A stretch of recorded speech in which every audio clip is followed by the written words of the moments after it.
Former President of Honduras, Juan Orlando Hernandez, was captured by national law enforcement agents on Tuesday after the issuing of a warrant for his preventive detention by the natural judge attending his case.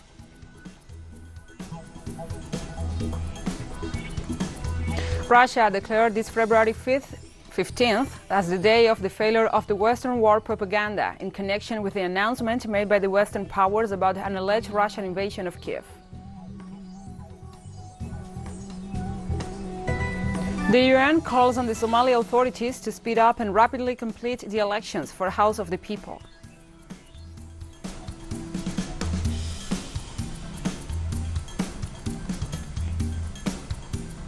From the headquarters of Telesur English in Havana, Cuba, this is From the South. I'm your anchor, Gladys Quesada, and these are the news. Former President of Honduras, Juan Orlando Hernandez, was captured by national law enforcement agents on Tuesday after the issuing of a warrant for his preventive detention by the natural judge attending his case. Police escorted the former dignitary out of his house with cuffs and chains in his hands and legs. His first hearing is set for 10 a.m. Wednesday local time of Honduras in the country's Supreme Court of Justice. This is all part of the extradition process requested by the United States, who decided to launch a full-on case against Orlando Hernandez for large-scale drug trafficking operations in the U.S. territory. The current Honduran administration and many allied parties had been denouncing the corrupt practices of Hernandez and his acolytes for years. With his capture, the Ministry of Security of Honduras disclosed that Hernandez is to be kept under strict abidance of surveillance and safety protocols, and that his human rights are being fully respected.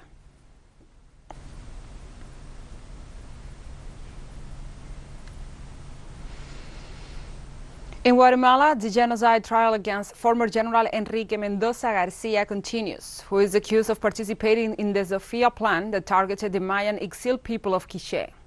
The Sofia plan was a counterinsurgency NZI strategy of President Efraín Ríos Montt, executed in 1982 by the High Command of the country's army to exterminate the unarmed indigenous rural population.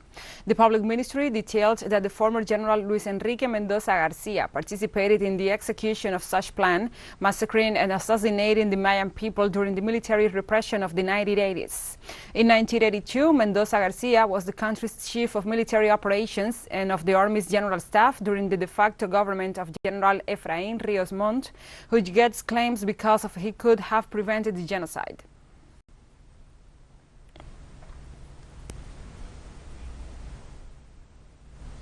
Brazil's former president and the presidential pre-candidate for the 2022 elections, Luiz Inácio Lula da Silva, said that he wants to regain his country's international credibility and work hard to do so.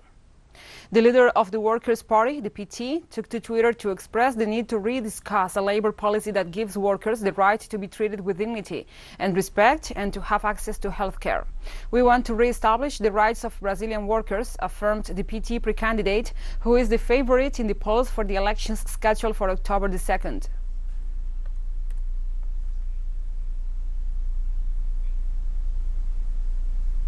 In Venezuela, the National Assembly approved an agreement to reject military intervention and attempted invasion during the presidency of Mauricio Macri, according to the investigation of the Argentine communicator Horacio Verbitsky, where it is revealed that Argentine troops were trained to execute a military intervention between the months of April and July 2019.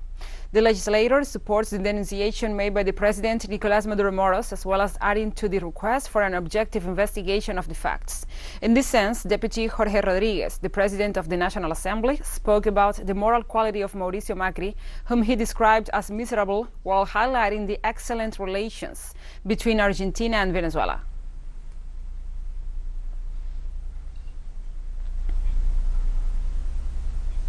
And Cuba has a strong lineup of women who take on business initiatives in the private sector. It is very common to find businesses and products derived from partnerships struck among these entrepreneurs. Many of these alliances have been a cornerstone in the survival and growth of projects amid the pandemic and the harsh economic scenario the country goes through. Our correspondent, Lisandra Andres, gives us more details. Corner of Havana and Moriah Streets, in the heart of the Cuban capital, Carmen Monteagudo opened the doors of her space to 20 business women who share their love for natural, recycled, and local products. Mira, a ver, es importante y es valioso conectarnos porque en los encadenamientos está la It is oportunidad important de that we connect asociarnos because con in la these associations oportunidad we de find an apoyarnos, opportunity la for oportunidad mutual de support and construirnos. visibility. It Entonces, is also es important también because we not only importante connect porque so no we can solo, trade, we connect no so we solo nos can conectamos learn para from each other, conversar, también so nos we can share our conectamos para personal work aprender unas de expertise. las And otras, above para all, poder so compartir people know formas, there is a maneras group of de women in hacer Havana y who are poder able to produce and create, though we know there are a lot of las cosas, there pero no, who are que still hay to come. un grupo de mujeres en La Habana, y que aquí faltan muchas, solo hay algunas, que son capaces de crear, que son capaces de producir. They all share the trait of solidarity. They are resourceful artisans who, in the midst of the pandemic, have managed to keep their businesses afloat thanks to wit and relying on camaraderie. There are a lot of challenges in the entrepreneurship, and being a woman makes it more difficult. I think we'll still need more visibility. We need spaces where you can have these sort of bazaars, where we can receive more support from the other people who aren't business people but who can help us move forward. For many of these women, bazaars are an ideal place to bestow value upon their craft and show local brands. But how difficult is it for them to keep their businesses up and running in the country's current economic scenario? Del 1 al 10, 15. Realmente es un contexto en el que solo te salva las ganas de avanzar. On a scale of 1 to 10, it is 15. It's really a context that takes away all your willpower to thrive in your private affairs and contributing somehow to society, of showing a different product, taking a new vision to the customer of how the service is provided, how a product is presented. It is an exhausting scenario, really. Tienes que estar preparada siempre para innovar, para ser espontánea. It's very complex because I think the element of innovation and creativity has to be present in each of the entrepreneurs. We face a lot of shortages. For example, in our case, we work with African textiles, and this becomes extremely difficult to manage. But it's what made us think outside the box to solve our problems. We have very little material, so we have to think of new designs that are more economic. But we also have to think in all those practical products we can do using the scraps and threads of fabric that remain along the way of the process. Earrings made out of recycled materials, pots, natural cosmetic products, food without preservatives, clothes, and accessories that defend Afro-Cuban roots. They all come from businesses committed to the environment and local development. Cuando llevamos un producto natural, estamos llevando, por supuesto, un mayor resultado a tu piel. When we use a natural product, your skin shows better results, and so does your health. We are trying not to use parabens, preservatives, or detergents, which are harmful for health. So I think the use of natural products is very important. El consumo y el uso de productos naturales que nos ayudan, por supuesto, al mejoramiento de la salud. These are empowered women who, with resilience and collaboration, bet on the consumption of local and natural products. Lisandra Andrés, Telesur, La Habana, Cuba. Thank you, Lisandra, for this report, and we'll take a short break now. Join us again after this.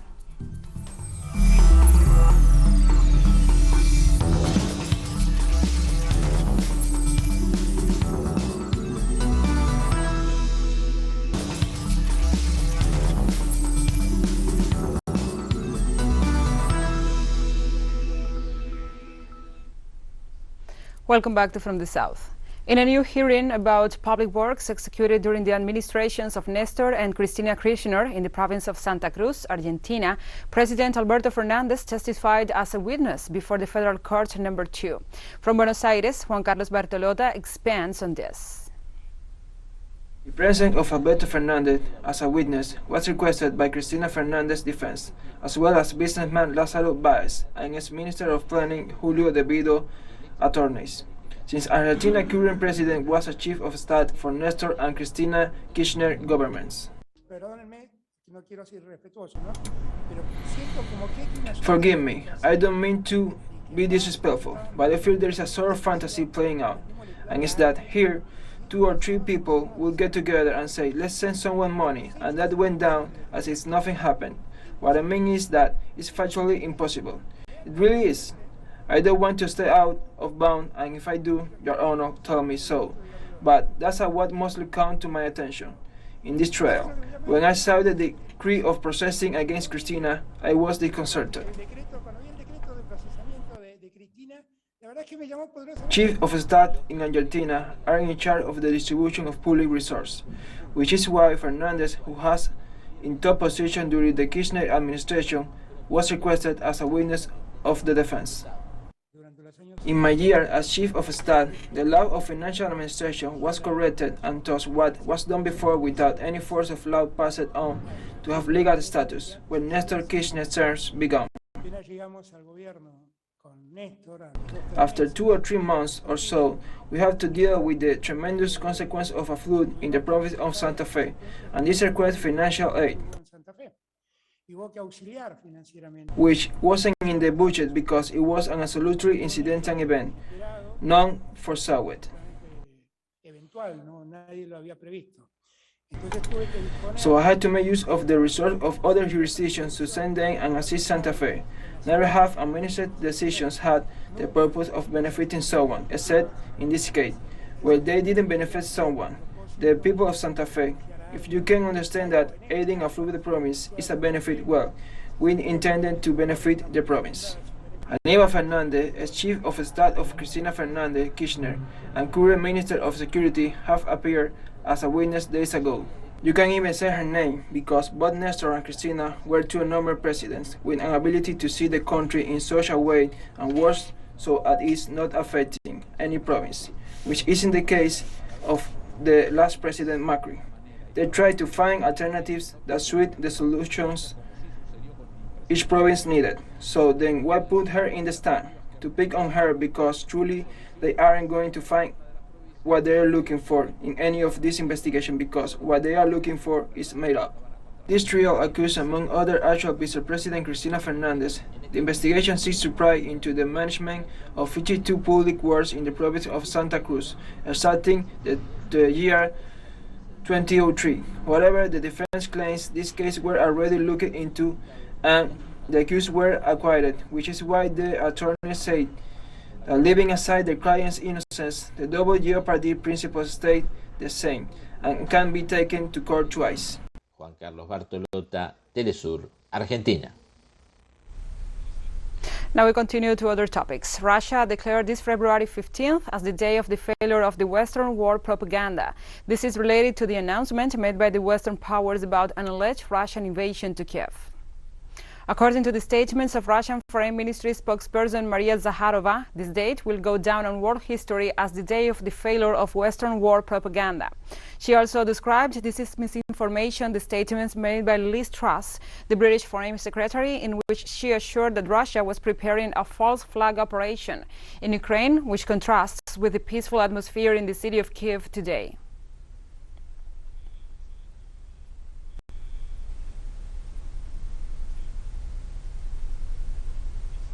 As we can see in the images, this is how the everyday life goes on normally in the Independence Square in Kiev, Ukraine. The news of an attack from Russia, according to announcements by foreign actors, was dismissed.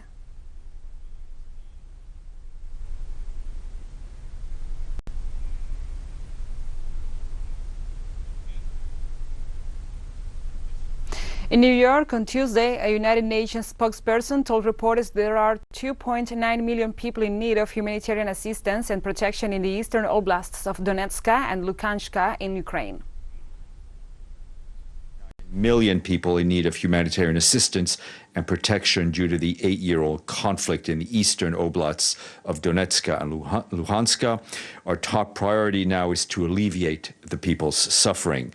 We've recently launched a humanitarian response plan for 2022, aiming to reach 1.8 million of the most vulnerable of those men, women, and children, to reach them with assistance and protection services on both sides of the contact line. What we're seeing is a continuation of diplomacy. The German Chancellor is in Moscow today. I think he just met with President Putin. He was in Kiev yesterday to meet with President Zelensky. This is what we want to see, is a continuation of diplomacy. I don't think we are in a position to give you an hour-by-hour reading of where we are on the danger meter. so to speak. But I think as long as people keep talking and talking honestly, I think it's a very good step. A Spanish fishing vessel sank off the east coast of Canada, killing several of the 24 crew members aboard. Rescue teams have saved 3 crew members and they are still searching for survivors in the area of Newfoundland on the Atlantic coast of Canada, where the ship sank. According to the Spanish media, the crew consisted of 24 people, of whom 16 have Spanish passports, 5 are from Peru and 3 are from Ghana. The 3 survivors were found in a lifeboat with hypothermia. Rescuers found 2 other empty lifeboats and were looking for a 4th. The fishing boat was based in the port of Marin in Galicia and belongs to the owner Manuel Nores. The truth is that it's a complicated situation. We have received daily information.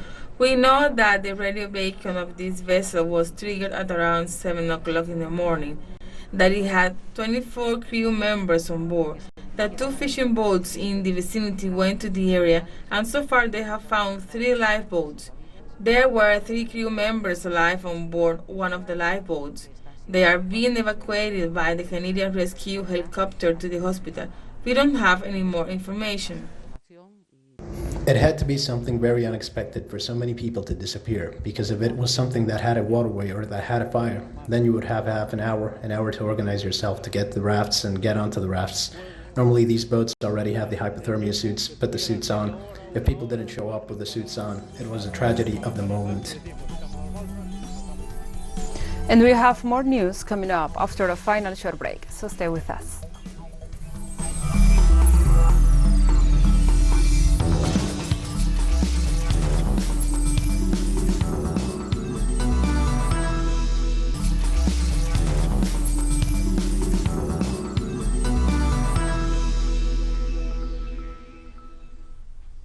Welcome back. In New York, during a meeting in the UN headquarters, the special representative of the Secretary General for Somalia, James Swan, called on the electoral management bodies as well as Somalia's political leaders to accelerate and quickly conclude the elections for the House of the People. While acknowledging the processes towards finalizing the elections, Swan also urged all Somali actors to redouble the efforts to meet women's quota targets and to address any irregularities in the electoral process. The special representative also highlighted that Al-Shabaab continues to pose a major security threat in Somalia. Political divisions and prolonged delays in elections allowed insurgent forces to make some gains. All on the electoral management bodies, as well as Somalia's political leaders, to accelerate and quickly conclude the elections for the House of the People. Al-Shabaab continues to pose the major security threat in Somalia. Political divisions and prolonged delays in the elections have allowed insurgent forces to make some recent gains. In Geneva on Tuesday, while addressing reporters, UNICEF communications chief in Somalia, Victor Chiyama, said funding is immediately needed to procure nutrition supplies and avert the deaths. As Somalia is suffering from one of its worst droughts in recent times, UNICEF warned today that 1.4 million children, nearly half of the country's under 5 population, are likely to suffer from acute malnutrition, out of which 330,000 children will require treatment for severe acute malnutrition. According to the UN representative, a critical shortages of water left 2.6 million people in need of urgent water supply, with water prices having gone up by 72%. A lack of water heightens disease outbreaks such as measles and cholera.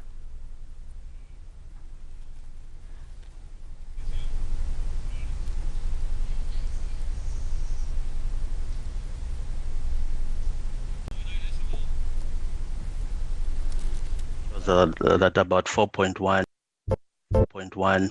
million people in Somalia will need urgent humanitarian support, and that is a quarter of the entire population of 16 million. 1.4 million children are likely to suffer from acute malnutrition, and of those, about 330,000 require treatment for severe acute malnutrition.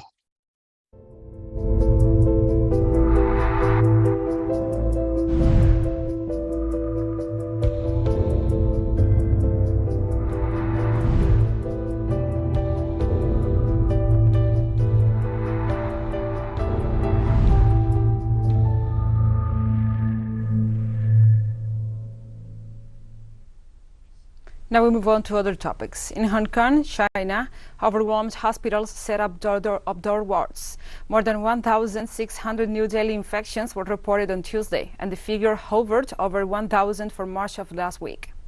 2 Hong Kong hospitals began placing patients in beds outside their entrances as medical facilities struggled to cope with the city's worst coronavirus wave to date. Before the current outbreak, Hong Kong treated all coronavirus patients in dedicated isolation wards. The territory's leader, Carrie Lam, has vowed to stick with the current zero-COVID approach, even as she rolls out a mainland China-style hard lockdown. The new wave with Omicron virus variant has battered the city's capacity for testing, quarantine, and treatment.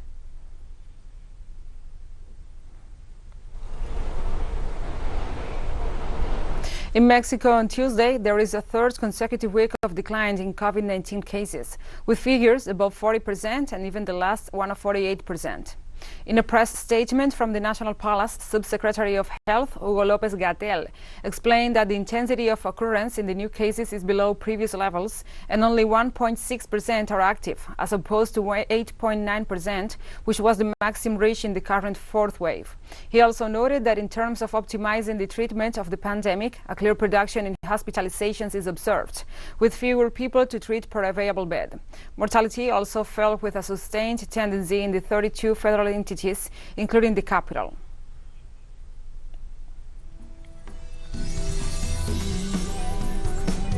And we have come to the end of this news brief. But remember, you can find this and many other stories on our website at telesurienglish.net.